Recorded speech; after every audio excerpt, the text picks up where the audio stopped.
আসসালামু আলাইকুম। সংবাদে আপনাদের সবাইকে স্বাগত জানাচ্ছি। আমি ফিরোজ তোহা। শুরুতেই আরবে কেবলস সংবাদ শিরোনাম। দখলদার ইসরায়েলি বাহিনী ইরান এবং ফিলিস্তিনের মধ্যে ভয়াবহ যুদ্ধ চলছে।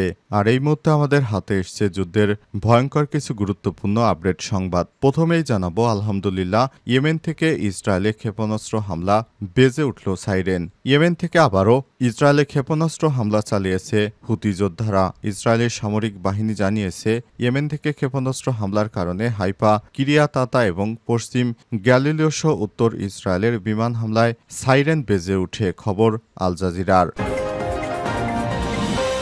এরপর জানাবো কাশ্মীরে ভয়াবহ হামলার দায় স্বীকারকারী কে এই টিআরএফ। ভারত নিয়ন্ত্রিত কাশ্মীরের পেহেলগামে পর্যটকদের উপর হামলা চালায় বন্দুকধারীরা। ভয়াবহ এই হামলায় বিদেশি নাগরিক সহ অন্তত ২৬ জন নিহত হয়েছে। জানা গেছে, ট্রেকিং অভিযানে অংশ নেওয়া একটি পর্যটন দলকে লক্ষ্য করে আচমকা গুলি চালায় অজ্ঞাত পরিচয়ধারী ৩ থেকে ৪ জন অস্ত্রধারী। মুহূর্তেই আনন্দঘন পরিবেশ রূপ নেয় নির্মম ভয়াবহতায়। এই হামলার দায় স্বীকার করেছে টিআরএফ। এদের বিষয়ে জানাবো গুরুত্বপূর্ণ সংবাদ, সঙ্গেই থাকুন। এদিকে কাশ্মীরে হামলায় নিহত নৌ অফিসার সম্পর্কে যা জানা গেল। জম্মু এবং কাশ্মীরে পর্যটকদের উপর হামলা চালিয়েছে বন্দুকধারীরা। আজ এই হামলার বিষয়ে ২৬ বছর বয়সী ভারতীয় এক নৌবাহিনীর অফিসার নিহতের খবর পাওয়া গেছে। সদ্য বিবাহিত তরুণ এই অফিসার কাশ্মীরে ছুটি কাটাতে গিয়েছিলেন। জানাবো ভারতের উরিতে ভারতীয় বাহিনীর সঙ্গে ব্যাপক সংঘর্ষ, নিহত ২। পেহেলগ্রামে হামলার পরদিন কাশ্মীরের বারমুলা জেলার উরিতে ভারতীয় সেনাবাহিনীর সঙ্গে সন্ত্রাসীদের সংঘর্ষের ঘটনা ঘটেছে। এই অঞ্চলটিতে অনুপ্রবেশের চেষ্টা করলে সন্ত্রাসীদের সঙ্গে এই সংঘর্ষ শুরু হয়। এ সময় ২ জন অনুপ্রবেশকারী নিহত হয়। খবর দ্য হিন্দুস্তান টাইমসের। এবং সর্বশেষ জানাবো নিষিদ্ধ ছাত্রলীগ নেতাকে ছাড়তে ওসিকে ছাত্রদল নেতার সুপারিশ।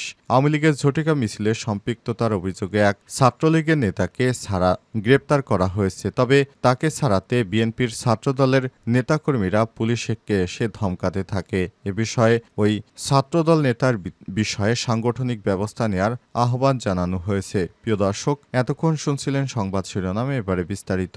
তবে তার আগে বন্ধুরা, অনুরোধ থাকবে সংবাদটিতে একটি লাইক দিন। এই চ্যানেলে আপনি নতুন হয়ে থাকলে আমাদের সংবাদটি দেখতে দেখতে চ্যানেলটি সাবস্ক্রাইব করে রাখুন। কমেন্ট করে বন্ধুরা আপনার মূল্যবান মতামত জানিয়ে দিন আপনি বিশ্বের কোন দেশ থেকে বা বাংলাদেশের কোন স্থান থেকে আমাদের সংবাদটি দেখছেন এবং শুনছেন। আর বন্ধুরা, গাজা যুদ্ধে আপনি যদি নিরীহ ফিলিস্তিনিদের ভালোবেসে থাকেন, কমেন্টে ইয়েস লিখে বিশ্ববাসীকে জানিয়ে দিন। এবারে বিস্তারিত।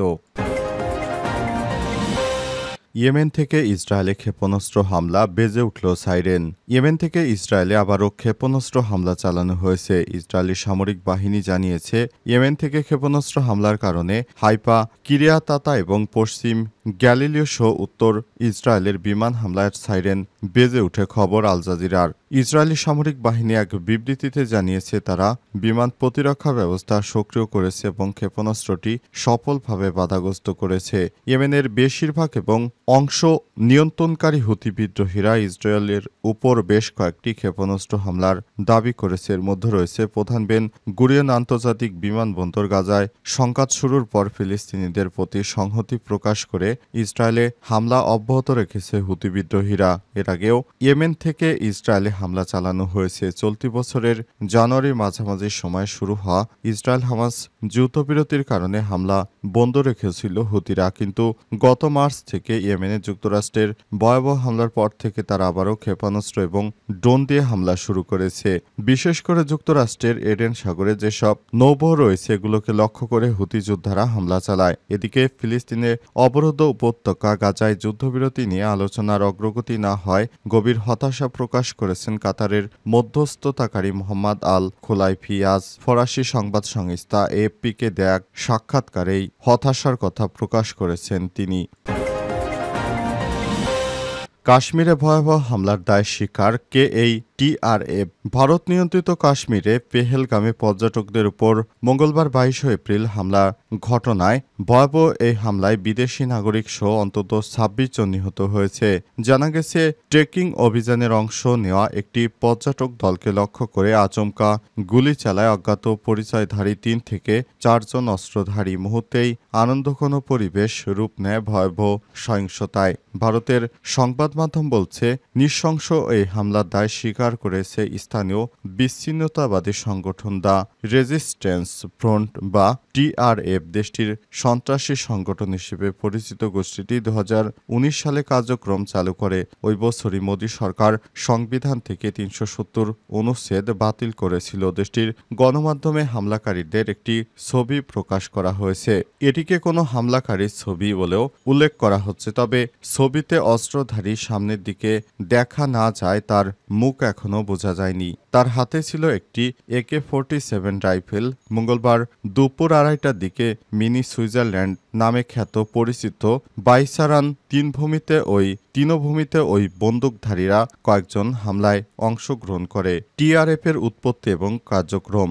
দ্য রেজিস্ট্যান্স ফ্রন্ট বা টিআরএফ জম্মু কাশ্মীর ভিত্তিক একটি সশস্ত্র সংগঠন, যা মূলত ভারতীয় সরকারের বিরুদ্ধে সশস্ত্র বিদ্রোহ করে থাকে। এই সংগঠনটি নিষিদ্ধ ঘোষিত সংগঠন লস্কর-ই-তৈয়বার এর একটি অংশ হিসেবে পরিচিত, যা পাকিস্তান থেকে তাদের কার্যক্রম পরিচালনা করে থাকে। 2020 সাল থেকে জম্মু ও কাশ্মীরের বিভিন্ন এলাকায় হামলার দায় স্বীকার করে আসছে টিআরএফ।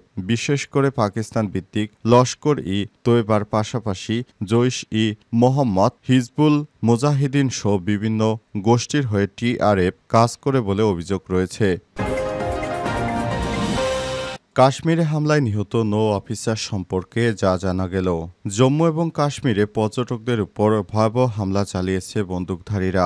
আজ বিকেলে কাশ্মীরের পেহেলগামে এই হামলার ঘটনা ঘটে। এতে 26 বছর বয়সী ভারতীয় নৌবাহিনীর এক অফিসার সহ অন্তত 26 জন নিহত হয়েছে। সদস্য বরাত দিয়ে জানানো হয়েছে, সদ্যবিবাহিত তরুণ অফিসার কাশ্মীরে ছুটি কাটাতে গিয়েছিলেন। ভারতীয় নৌবাহিনীর অফিসার লেফটেন্যান্ট বিনয় নারওয়াল হরিয়ানার কার্নালের বাসিন্দা। তিনি পেহেলগ্রামে সন্ত্রাসী হামলায় মর্মান্তিক নিহত হয়েছেন।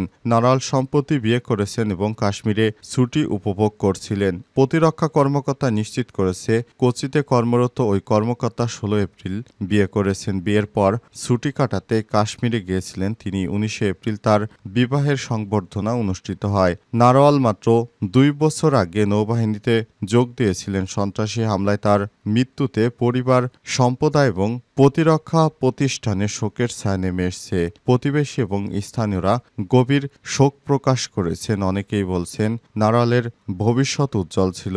গণমাধ্যমে তার এক প্রতিবেশী নরেশ বনশাল বলেছেন, 4 দিন আগে তার বিয়ে হয়েছিল। সবাই খুব খুশি ছিল। হঠাৎ আমরা খবর পেলাম যে বন্দুকধারীরা তাকে হত্যা করেছে এবং ঘটনাস্থলেই তার মৃত্যু হয়েছে। মঙ্গলবার অনন্তনাগ জেলার পহেলগামে এই হামলার ঘটনা ঘটে। এলাকায় পর্যটকদের লক্ষ্য করে চালানো ওই হামলায় দেশজুড়ে ব্যাপক ক্ষোভের জন্ম দিয়েছে। বেশ কয়েকজন রাজনৈতিক নেতা এই হামলার নিন্দা জানিয়েছে। হামলার প্রতিবাদে জম্মু এবং কাশ্মীরের বাসিন্দারা রাজ্যের বিভিন্ন স্থানে মোমবাতি মিছিলে অংশগ্রহণ করেছে। এছাড়াও বারামুল্লা, শ্রীনগর, পূর্ব এবং কুপওয়ার স্থানীয়রা বিক্ষোভ করেছেন। এদিকে উপমুখ্যমন্ত্রী একনাথ শিন্ডের কার্যালয় থেকে প্রকাশিত এক বিবৃতি অনুসারে পাহেলগাম সন্ত্রাসী হামলায় মহারাষ্ট্রের 5 জন পর্যটক প্রাণ হারিয়েছে। উরিতে ভারতীয় বাহিনীর সঙ্গে ব্যাপক সংঘর্ষ, নিহত 2। পেহেলগ্রামে হামলার পরদিন কাশ্মীরের বারমুলা জেলার উরিতে ভারতীয় সেনাবাহিনীর সঙ্গে সন্ত্রাসীদের সংঘর্ষের ঘটনা ঘটেছে। আজ সন্ত্রাসীরা অঞ্চলটিতে অনুপ্রবেশের চেষ্টা করলে সংঘর্ষ শুরু হয়। এ সময় 2 জন অনুপ্রবেশকারী নিহত হয়। খবর দ্য হিন্দুস্তান টাইমসের। ভারতীয় সেনাবাহিনী জানিয়েছে, আনুমানিক 2-3 জন সন্ত্রাসী সারজীবনের সাধারণ এলাকা দিয়ে বারামুল্লার উরি নালায় অনুপ্রবেশের চেষ্টা করলে সংঘর্ষ বাধে। এ সময় নিরাপত্তা বাহিনীর সঙ্গে গুলি বিনিময়ে 2 সন্ত্রাসী নিহত হয়েছে। ভারতীয় সেনাবাহিনীর কর্পস এক্স একটি পোস্টে বলেছে, নিরাপত্তা বাহিনী ও সন্ত্রাসীদের মধ্যে ব্যাপক গুলি বিনিময়ে 2 সন্ত্রাসীকে নির্মূল করা হয়েছে। বারমুল্লায় চলমান অভিযানে নিরাপত্তা বাহিনীর দ্বারা ব্যর্থ হয়েছে অনুপ্রবেশের চেষ্টা। এছাড়াও সেনাবাহিনী আরও জানিয়েছে, সন্ত্রাসীদের কাছ থেকে বিপুল পরিমাণ অস্ত্র, গোলাবারুদ ও অন্যান্য যুদ্ধ সামগ্রী উদ্ধার করেছে তারা। সন্ত্রাসী কার্যক্রম বন্ধ এবং সন্ত্রাসীদের নির্মূলে অপারেশন চলছে বলেও জানায় ভারতীয় সেনাবাহিনী। এ সময় বিভিন্ন এলাকায় সেনাবাহিনী অভিযান চালায়। এর আগে মঙ্গলবার দুপুরে জম্মু এবং কাশ্মীরের অনন্তনাগ জেলার পেহেলগামে বাইশরান উপত্যকায় ভয়াবহ সন্ত্রাসী হামলার ঘটনা ঘটে। এই হামলার পরই পুরো ভারতবর্ষ নড়েচড়ে বসেছে। বিশেষ করে নরেন্দ্র মোদী সৌদি আরব সফর শেষ করে দেশে ফিরে তিনি বিমানবন্দরে জরুরি বৈঠকে মেতেছেন। নিষিদ্ধ ছাত্রলীগ নেতাকে ছাড়াতে ওসিকে ছাত্রদল নেতার সুপারিশ।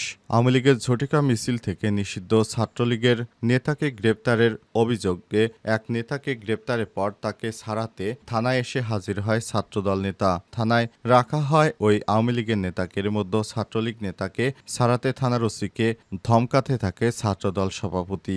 ঘটনাটি রাজধানীর বিমানবন্দর থানা এলাকায়। ছাত্রলীগ নেতাকে ছাড়ানোর জন্য ওসিকে ফোন দেওয়ার বিষয়টি অকপটে স্বীকার করেছেন বিমানবন্দর থানা ছাত্রদল সভাপতি রিপন। তবে গ্রেপ্তার হওয়া ব্যক্তি ছাত্রলীগ করত বলে জানতেন না তিনি। গ্রেপ্তার হওয়া রাকিবুল ইসলাম নর্দান বিশ্ববিদ্যালয় ছাত্রলীগের সাংগঠনিক সম্পাদক পদে রয়েছেন বলে জানা গেছে। থানা সূত্র থেকে জানা গেছে, সম্প্রতি বিমানবন্দর এলাকায় আওয়ামী লীগের ঝটিকা মিছিলে সম্পৃক্ততার অভিযোগে গতরাতে রকিবুলকে গ্রেপ্তার করে বিমানবন্দর থানা পুলিশ। এরপর তাকে ছাড়ার জন্য ওসিকে ফোন দেন রিপন। এমনকি ওই ছাত্রলীগ নেতাকে ছাড়িয়ে নিতে স্থানীয় ছাত্রদল কয়েকজন কর্মীকেও থানায় পাঠান তিনি। এ বিষয়ে বিমানবন্দর থানার ওসি তসলিমা আক্তারের ব্যবহৃত মোবাইল নম্বরে একাধিকবার ফোন দেওয়া হলেও তিনি রিসিভ করেননি। বিষয়টি স্পষ্ট করে আরও জানা যায়নি।